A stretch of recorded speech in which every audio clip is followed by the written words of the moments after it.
Welcome to this latest edition of the Delivery Profits, brought to you by the Delivery.world together with Avico. I'm Peter Backman, and today, together with John Borzicchiello and our special guest Andrew Maxwell, we'll talk about delivery in general and ways to make it accessible and profitable. We'll get on to other topics too, as we try to get a deep understanding of the forces shaping this rapidly evolving sector. But before we get on to that, John, like you and the rest of the world, I guess, a few weeks ago I was following the Women's World Cup, and I was struck by how competitive it was, but all carried out in a spirit of cooperation. I think that's unusual today, but wouldn't it be great to see more of it? What do you think? Peter, I agree. I watched the Women's World Cup. If I'm honest, I didn't really watch it till after the group stage. But what I loved is the country got behind the women's team. The Lionesses got to the final the first time since the Chaps did in 1966. I loved it because actually it was all very competitive, as you say, but there was none of this rolling around, none of these dives that go on that you see in the men's football game nowadays. I'm a big football fan, as you know, following Leicester, but yeah, really enjoyed it. We had some friends round for the final to watch it. Did you watch the final? I did, yeah, absolutely. And like you, I didn't start watching until the group games were over, because my attention span on football isn't what it should be. No, it was good. I did like the way the country came together. And, of course, we have the men's next year as well to look forward to. My little boy's learning all the England songs already. Great, OK. As long as he doesn't know all the words, I think. Well, when I take him to the Leicester matches, I have to put my hand over his hair sometimes. Our guest he also has a sporting background, and perhaps he'll have something to say about that later on as well. Hopefully it's not going to be about Leicester, though. Unfortunately, we're not doing too well. We shall find out. Anyway, I think it's time to get the show on the road. And to do that, I'll set the scene as usual with some additional thoughts that we can all discuss and perhaps pull apart. In the days before delivery, if you can remember such a time, whoever was running a restaurant was master, and here I've got to apologise for being gender specific, he was master of all he surveyed. When things needed to be done, he either did it himself or he employed someone else to do it. Or maybe he orchestrated someone from outside to do whatever was needed, perhaps employing a cleaning company to clean the dining area or the kitchen, or an equipment servicing company or a recruitment agency. But the crucial point about this is that all these things were broadly carried out under the instruction of the manager. He decided who was to do what, how much to pay, what to change, what to keep the same.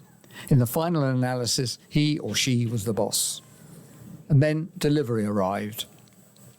The delivery company's first thoughts were to offer a service to customers and to restaurants. But over the years, in my view, this has morphed into a position where the delivery company wants to control the process, from the customer's order to delivery to the front door. In other words, the delivery company wants to be the boss. Thus, we're in a world where we have two players in each delivery relationship, restaurant and delivery company, both of whom wants to be boss, and therefore neither of whom wants to take orders from the other, but both of whom has an agenda which might, and it probably does, conflict with the other's agenda. In other words, they aren't aligned. And if that's so, then success, however defined, but in this case it's probably related to profit and quality of life, success will be elusive. Maybe restaurants and delivery companies should sit down and align themselves. In business, as in life generally, partnerships work when both sides benefit. What, John, do you have any thoughts on that? Interesting you say who is the boss in the relationship. When I look at it, is the consumer not the boss? The consumer is the one ultimately deciding what food they're eating, what delivery company they use, what they actually want.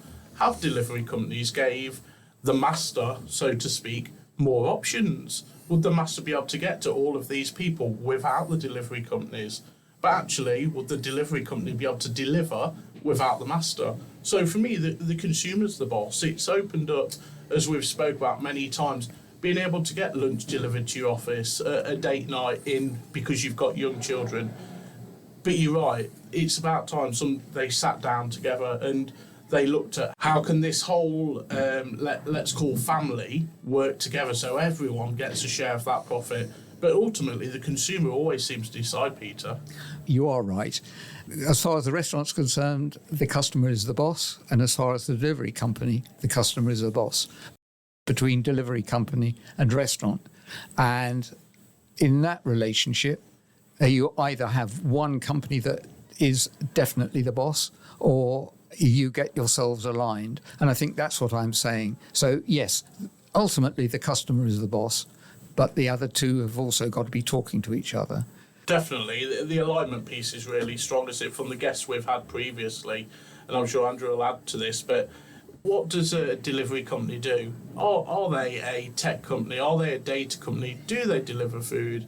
It's that whole pattern that we speak about over and over again of what this delivery company does. But I agree totally, from talking to some of the restaurant groups I work with, I feel they'd want to sit down more with these and see how they can all be better at it. Well, I think there's a load of ideas for us to get stuck into shortly. And it's probably time to bring in our guest. So welcome, Andrew. As we'll no doubt find out shortly, Andrew is passionate about all things digital. He's, having got to this point, though, he's built and scaled hospitality businesses on both sides of the Atlantic. His most recent business, Boojum, which is Ireland's largest chain of Mexican quick service restaurants, has just been acquired by the Azuri Group. Andrew has now stepped back from the business and is working on the next chapter of his life. So that's going to be interesting to find out what that might be as well. So, Andrew, if I can address a question to you, what in your background has got you into delivery? Thank you, Peter. I've been a listener of this podcast since you started the series, maybe 6 or 7 episodes ago, and it's great to be sitting here with yourself and John today, so thank you very much for having me. It's great having you with us. Thank you for joining us. As a restaurateur, you're always looking at ways that you can continually stay in front of the business.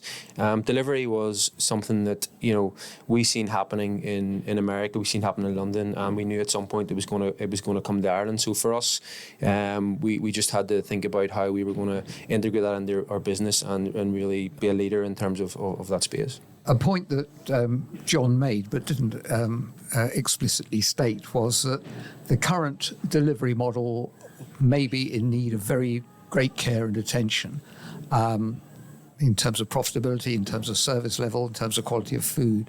Do you have thoughts on that? Yeah, if you go back to your paper, I think one word could probably sum that up, and it's misalignment. You mentioned the relationship between the restaurant and the delivery partners, but like John, I would also bring in the customer, and I'd also bring in the rider now. I think there's misalignment between everybody. No one's happy, no one's making money. I think now everybody's on their own agenda, whether it's path to profitability, whether they're fighting for customers, or the consumers are just seeking value, and the drivers are really trying to pay their bills. So that tells you that no one's happy. So something that is wrong in that ecosystem. If you take a step back and think about how restaurants used to operate and what kept us awake at night, it was food quality, it was customer experience and profitability. We've almost forgotten about those 3 things, and that's what got restaurants to this point. Our mindset shifted from those three first principles of hospitality to we're willing now to deliver anything to anybody, anywhere, at any time, which is now, you can see that now filtering through to the, the consumer.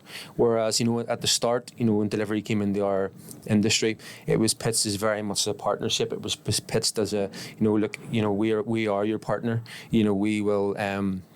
We'll promise incremental revenue, speedy delivery, 0 batching of orders, and the restaurants promise in return price parity. And at that point, it was fantastic for the customer because they were getting, restaurant price food. Really, they were paying for convenience, but it was getting brought to them. And it sort of worked until obviously delivery sales took off, and it really started to impact and cannibalize in-store sales. So we had to rethink the whole model. So the relationship, I believe, began to fracture. The price differential started creeping in. The delivery companies started batching orders, and it sort of broke that model. And as I said, then nobody became happy. So the delivery companies are like they're on their path to profitability, and they can do one or two things. They can increase basket size, and I'm sure we'll start talking about these things, or they can increase frequency. Yep. And is that all they can do, though? I mean, surely there are other things in terms of paying attention to quality, customer service, making sure that they don't have returns, all of those things, or are they all just part of the profitability argument? I only ask the question because I don't know the answer, but it intrigues me. To what extent are these actual problems, or are they just an element of how do we make more profit? Well, we go back to misalignment. The delivery companies are now trying to work out their path to profitability, and they have their own agenda, and they've only a couple of ways that they can make money, and that is through fees, and they're now dipping into marketing.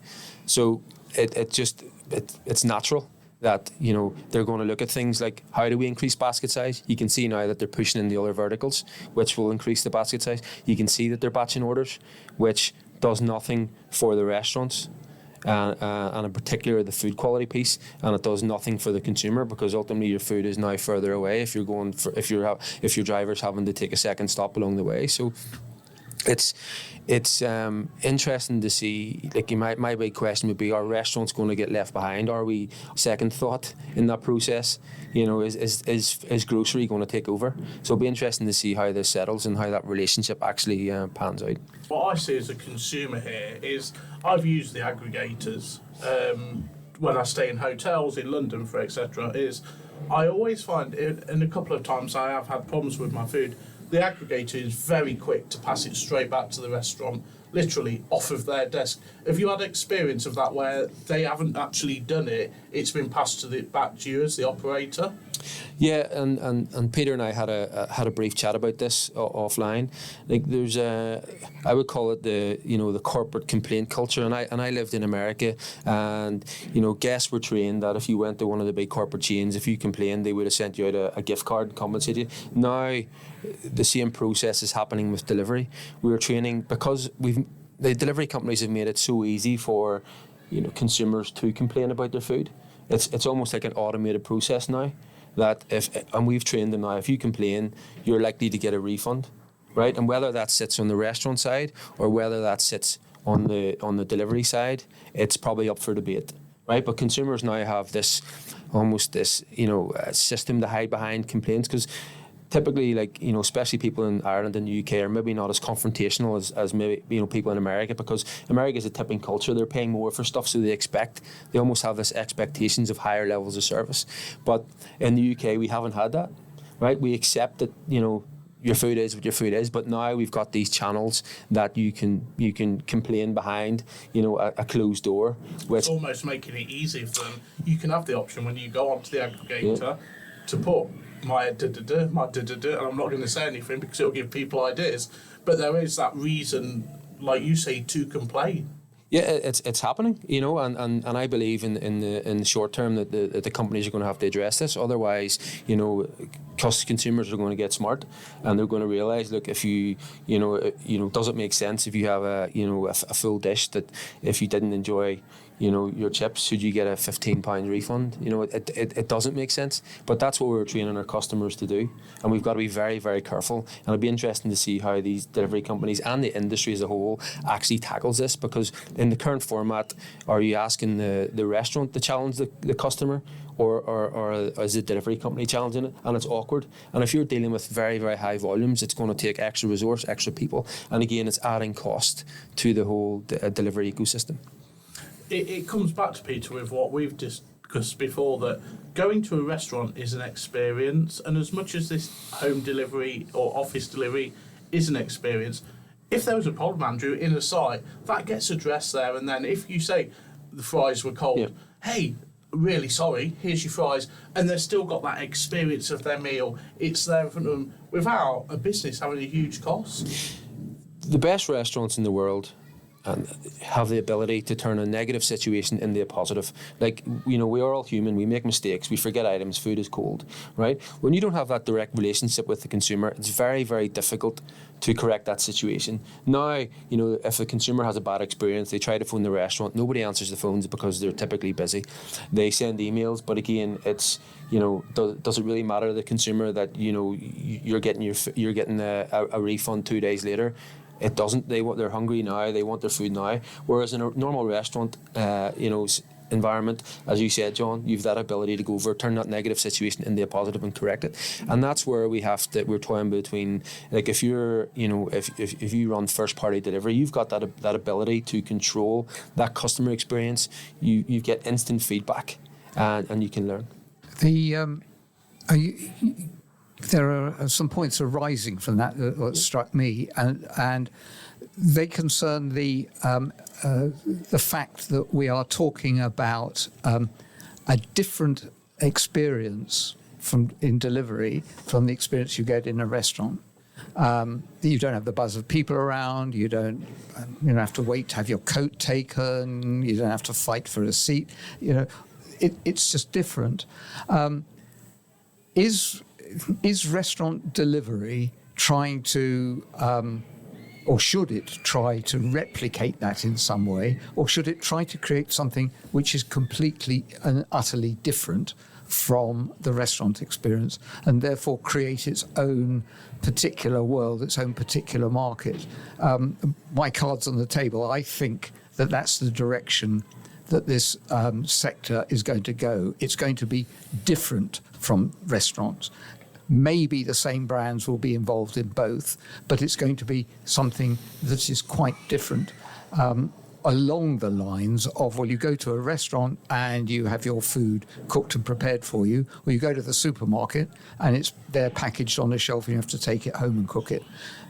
Are we now creating a third market arising out of all the issues that we've been talking about up till now? That's my thought and my question, I guess. Yeah, I mean, the goal of a restaurant is to be equally as good across all channels. And if you can be as profitable across all channels, that's fantastic. If you look at how the industry segmented over the last number of years, at the top end of the industry, you've got your experiential restaurants. At the bottom end, it's very much about convenience. It's almost like food is fuel, and that it's very transactional. The middle section is where we're all struggling for answers, but this is where the scale, this is where the volume is. And I would agree with you, Peter. I think that delivery has tried to find its place, at the bottom end. It's tried to find its place at the top, and a lot of people almost don't want it. But what we know at this point, and what is consistent across the whole world, is that we know consumers want delivery. What we have to do, we've got to find a better way to do it. And in the current format, as we touched to at the very start, and I'm sure we'll continue to talk about, is the current model just isn't working. So like you, I believe that delivery will become its own category. I believe that, that vertical integration is the best path to profitable food delivery, for a number of reasons. But again, if you're a delivery-centric kitchen, it's important that you're effectively optimized to do delivery. You're taking costs out of what would normally typically go into a restaurant, and you're reallocating them and giving them back to the consumer. So it's a completely different model. But like you, I'm a big believer that this will happen. Peter mentioned, Andrew, that you like all things digital and tech. Is there anything you think can be brought in to make this delivery offering better by using better tech, better digital touch point? Which way can it go from that point of view? There's a lot of fantastic systems out there, like point solutions, which solve individual problems. Like the way the industry and the tech stacks have evolved is the problems have been identified and have been solved in isolation. And what you have across the whole industry is complete fragmentation across the tech stack, and a lot of things layered on top of each other, which makes a lot of systems effectively redundant. So trying to make sense of that and extract any meaningful information is very, very difficult at the minute. So what we need now is more specific technology systems that are designed for the task in hand. Now because we're talking about delivery, and you had a previous guest on, Chris Baggett, on here, who runs a very successful operation called Cluster Truck. They're a delivery-centric operation powered by a fantastic vertical SaaS company called Empowered. That piece of software is specifically designed for off-premise. It's specifically designed to run that kitchen, right? They are optimized to service delivery in what they do. So I think the industry as a whole needs more of that type of software, because at the minute, typically how software is developed, it's developed in tandem with their biggest customer. If they've got a problem, they solve it. If the biggest customer, the next problem comes along, they solve it, and then they've got a full enterprise system, and then they try and license it into other providers. But what one restaurant needs is very different from another. Whereas you look at that marriage between Cluster Truck and what Empower are doing, they're perfectly aligned in their goals. Cluster Truck. Do they have the best food in the world? No, they've got very good food. But what they do time and time again is they deliver on their promise to their customer, which is hot food fast, and that's what the consumer wants. And that has all to do with the type of technology that they've built. We talk about I believe we're looking at this the wrong way. We've built unbelievable systems, and we've made it so easy for consumers to order from us. We've got best-in-class, delivery networks up and down the country. We've got order aggregation platforms that helps restaurants funnel and really control the flow of orders in their internal operation.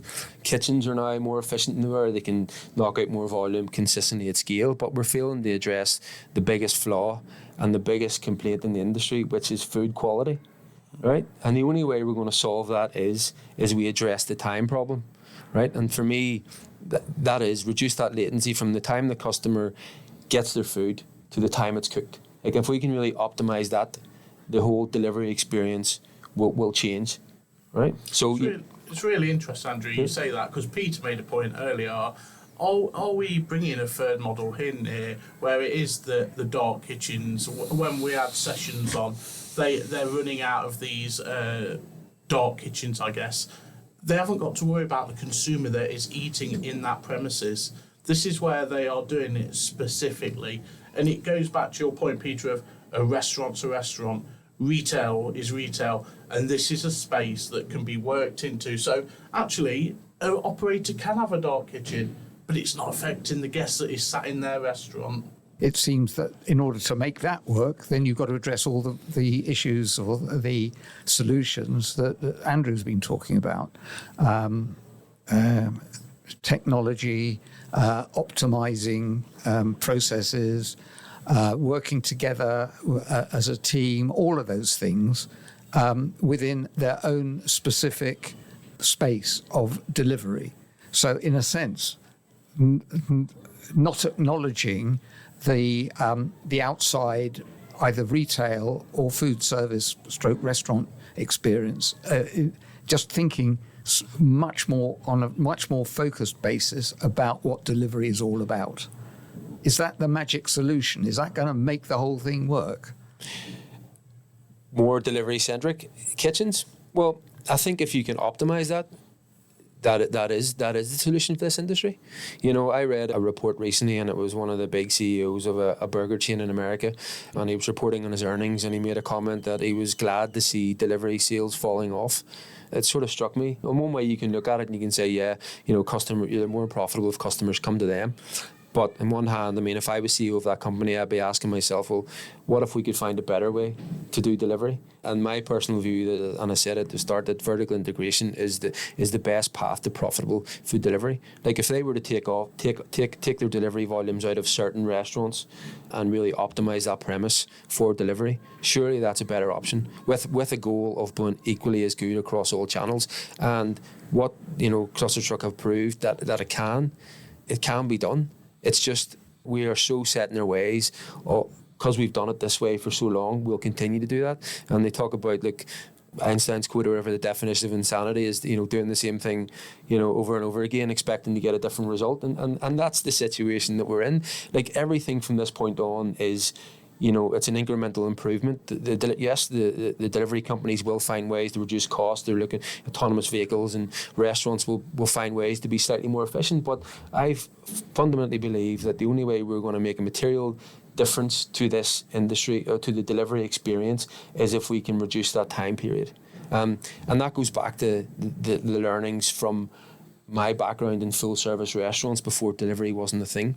If you think about a point of sale system that would have operated your restaurant, if a table ordered a starter and ordered mains, when that table was ready for their mains, a server would have typically communicated that through the point of sale to the kitchen, and at that point then the food was made, right, and the time between the customer wanting their food and being made was very, very short, which preserved food quality, right? If they didn't have that software, the kitchen is guessing, right, when the table is ready, right? And that's a situation where now, like, restaurants are guessing, is my driver going to come? Where is he?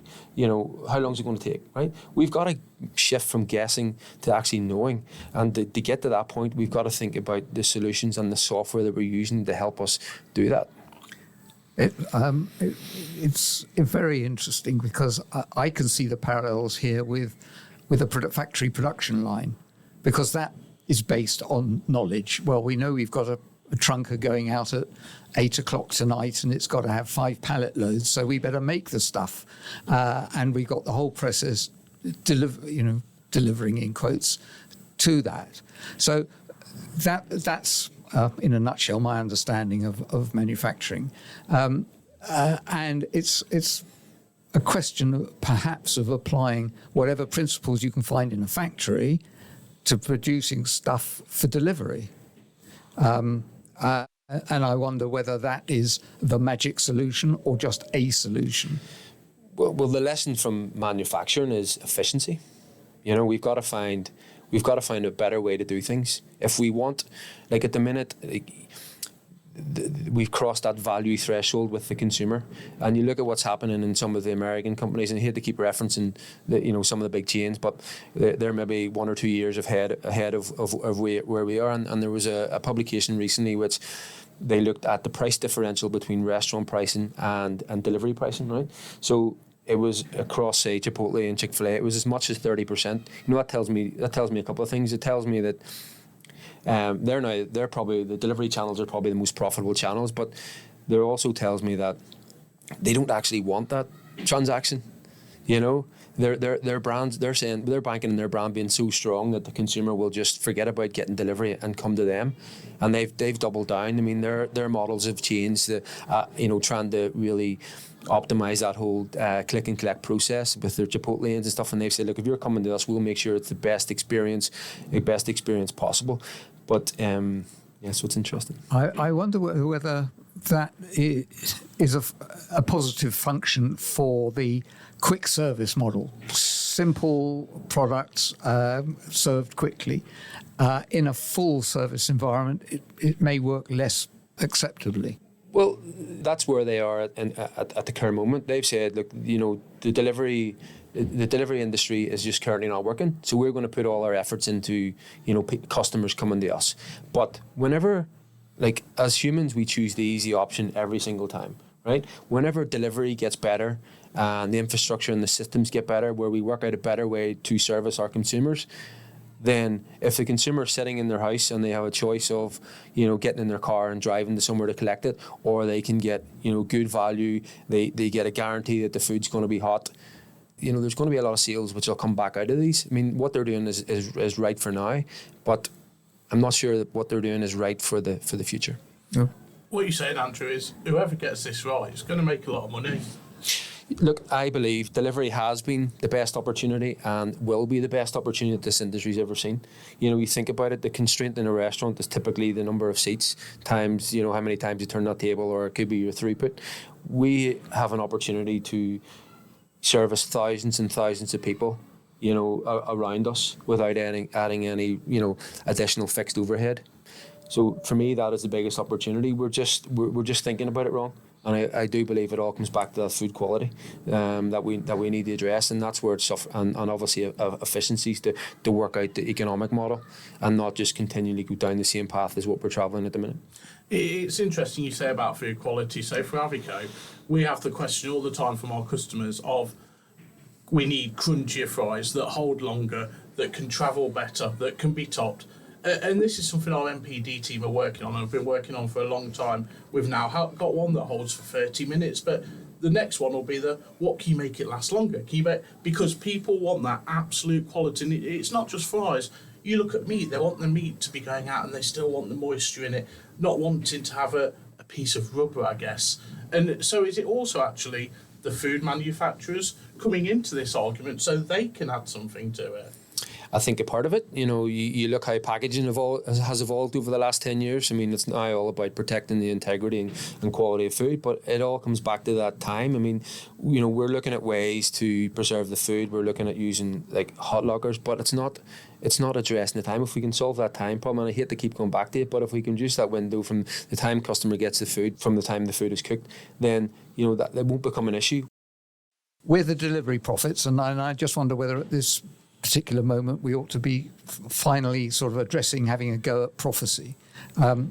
Any thoughts for the future of delivery?